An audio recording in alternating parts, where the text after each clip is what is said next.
સાખી છે હે કબીરે મારો કાગડો અને તાણીને માર્યા તીર પેલા વિંધાણા એના પીછડા અને પછી વિંધાણા શરીર। હવે આ કબીર સાહેબની સાખીનો જો જોવા જઈએ તો કબીરે માર્યો કાગડો એટલે કબીર સાહેબે કાગડાને મારી નાખ્યો। પણ પેલા કાગડાનો અર્થ કરીએ એટલે એક કાળું પક્ષી, સર્વભક્ષી પક્ષી, કાગડાનો અર્થ કાગડાને સર્વભક્ષી પક્ષી કીધું છે। એટલે આ કબીર સાહેબ જે કાગડો છે એ મનને કહે છે। એટલે આમાં કહેવાનું એવું થાય છે કે કબીર સાહેબે મનને માર્યું, પણ કઈ રીતે? તો કે તાણીને માર્યા તીર। તો તાણીને તીર મારવું એટલે શું, કઈ રીતે થાય? તો કે મન છે એ સંચળ છે, મજા આવે ત્યાં જાય। હવે એ મનને કાબૂ કરવા માટે અનેકો પ્રયાસ કરો, પણ છતાંય મન સંચળ છે, હોયું જાય। એને કાબૂ કઈ રીતે કરવું? ત્યારે કબીર સાહેબે તાણીને તીર માર્યું, એટલે કે જે અવગુણો છે એ અવગુણોને રોકીએ એટલે મન સદમાર્ગે જાય, એનો કોઈ પ્રોબ્લેમ જ નથી। પણ જે આ દુર્માર્ગે જઈ રહ્યું છે મન, એને રોકવા માટે કબીર સાહેબે તાણીને તીર માર્યું। પણ કેવું કે જ્યારે એને એમ થયું કે મારા એટલા અવગુણ છે, એમાંથી 1 થી 2 અવગુણને આપણે રોકીએ પહેલાં કે આ અવગુણ છે હું કાઢું છું, અને હવે પછી જો આને હું અપનાવું કે આ કર્મ કરું તો મને મારા ગુરુના સોગંદ છે, એવી સોગંદ વિધિ આડી વાડ કરવામાં આવે। હવે પછી જો એ કર્મ પાછું કુકર્મ છે, જે કાંઈ પણ છે ત્યાં જાય એટલે તરત એના જે ગુરુની સોગંદ વિધિ છે એ યાદ આવે કે મેં તો સોગંદ ખાધા છે, આ મારે જે મારો અવગુણ છે અવગુણ પાછું લેવાનો નથી, એટલે અહીંયાથી પાછા રોકાઈ જાય। એટલે 1 થી 2 એવા અવગુણને રોક્યા આ ગુરુને આણીને આડસ કરી। એટલે પહેલાં વિંધાણા એના પીછડા, પહેલાં તો જે મન હતું એના પીછડા જ વિંધાણા, કારણ કે મન છે એ જાતું થોડું બંધ થઈ જાય। અમુક તમે તમારા જે કલક્ષણ છે, જે દુર્લક્ષણો છે, જે તમને ઉપયોગી નથી, આવા લક્ષણોને તમે 2-3ને રોક્યા ગુરુના આણે લઈને કે આ માર્ગે જાઓ તો મને મારા ગુરુની આણ છે, એટલે ત્યાં તમે હાલો અને ત્યાં પૂગો એટલે તમને તરત યાદ આવી જાય કે મારે તો અહીં ગુરુના સોગંદ ખાધા, મારે અહીં ન જવાય। એમ જે એવા લક્ષણો હતા, તે ખરાબ લક્ષણો જે કાંઈ મનના હતા એના આડસું મીંડા બાંધવા।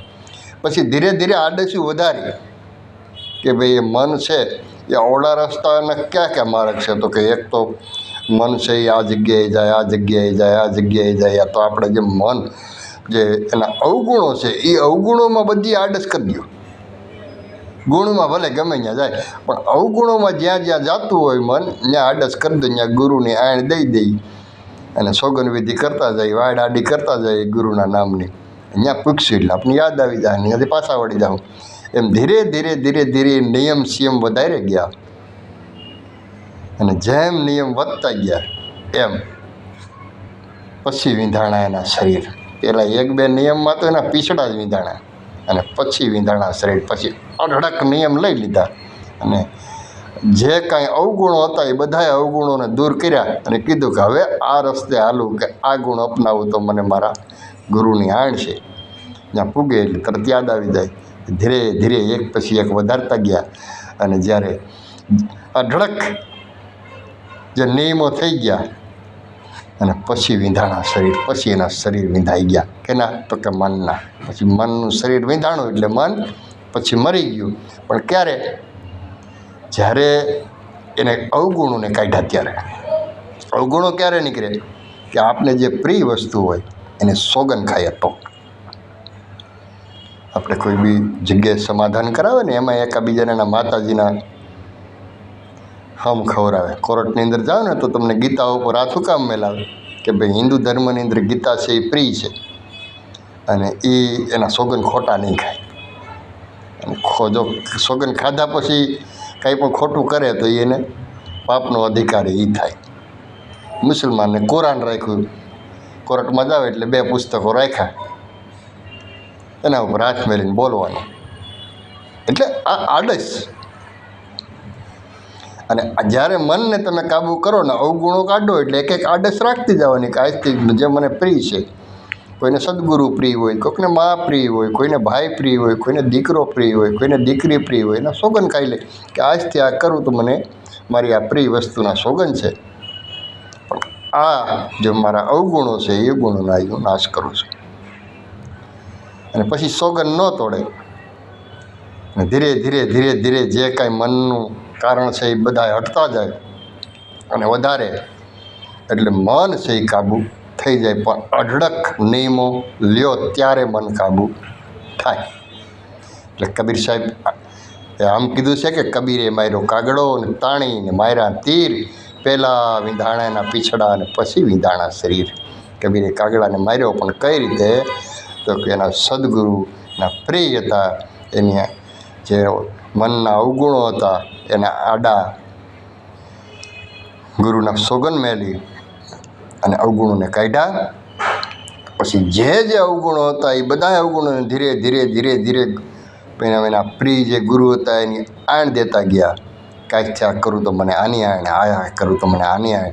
એમ કરતાં કરતાં અઢળક જે નિયમો થઈ ગયા અને અઢળક નિયમ થઈ ગયા એટલે આજે એનું શરીર વિંધાઈ ગયું છે. કાગડો છે એ મરી ગયો, મન છે એ મરી ગયું. અને મન મરી જાય એટલે સુરતા છે એ શૂન્યમાં જાય, અને સુરતા છે એ શૂન્યમાં હોઈ જાય એટલે તમને શરીરની અંદર અગમ મંડે બિરાજવા. અને જ્યારે અગમ મંડે બિરાજવા એટલે તમને બ્રહ્માંડમાં રચાતી કે સૃષ્ટિમાં કોઈ બી જગ્યાએ જે કાંઈ થવાનું છે એ બધું અગાઉ જાણકારી મંડે મળવા. તો આ કબીર સાહેબ મન વિશે કહે છે. અને એક ભાઈનું કહેવાનું હતું કે તમે મન વિશે વ્યવસ્થિત સમજાવો. તો આમાંથી જો તમને મન વિશે હજી સમજણ ન પડી હોય, મનને કાબૂ કઈ રીતે કરવું એ ખબર ન પડી હોય તો એ કહેજો, હું હજી વિસ્તારથી સમજાવે. કારણ કે આ તમને પાછી પાડીને કીધું કે મનમાં જે અવગુણો છે એ અવગુણોને તમે ન જાઓ. માનો કે આપણે બીડી છોડવી છે તો બીડીનું એક આપણામાં અવગુણ આવ્યું છે તો બીડી છોડવા માટે આપણે કહેવું પડે કે આજથી હું બીડી નહીં પીવું, અને પીવું તો મારા ગુરુની મને આણ છે, પછી આણ તોડવાની નહીં. પછી જ્યારે આપણે બીડી કોઈક હાથમાં દે ને એટલે તરત યાદ આવે કે મેં તો સારું મારા ગુરુની આણ લીધી છે, હવે મારે ન લેવાય એટલે ઘા કરી દેવાની. એમ પછી બીજું લક્ષણ આવે કે આપણને એમ થાય કે ભાઈ આપણે સવારમાં કે ચા પીએ છીએ કે ફલાણું કરીએ છીએ, કોઈ બી વસ્તુ માનો કે સવારની ચા પીતા હોય અને આપણે મેલ દેવી છે, આ વ્યસન ખરાબ છે, આપણે અંદરથી એમ થાય તો તરત જ આપણે બીજું કહેવાનું કે આ ચા મેલી દઉં છું આજથી મારા ગુરુની આણ છે. અને પછી કોઈક ચા હાથમાં આપે એટલે તરત આપણને યાદ આવે કે મેં તો મારા ગુરુના સોગન ખાધા છે, મારે ચા ન પીવાય. એમ ધીરે ધીરે તમારામાં જે અવગુણો છે અવગુણોને જાતા કરવાના, ધીરે ધીરે ટેકું વધારતી જવાની, નિયમો વધારતા જાઓ એટલે મન મરી જાય અને શરીર વિંધાઈ જાય. અને મન જ્યારે મરી જાય એટલે તમારી સુરતા શૂન્યમાં જતી રહે, અને સુરતા જ્યારે શૂન્યમાં જતી રહે એટલે અગમ બિરાજી જાય.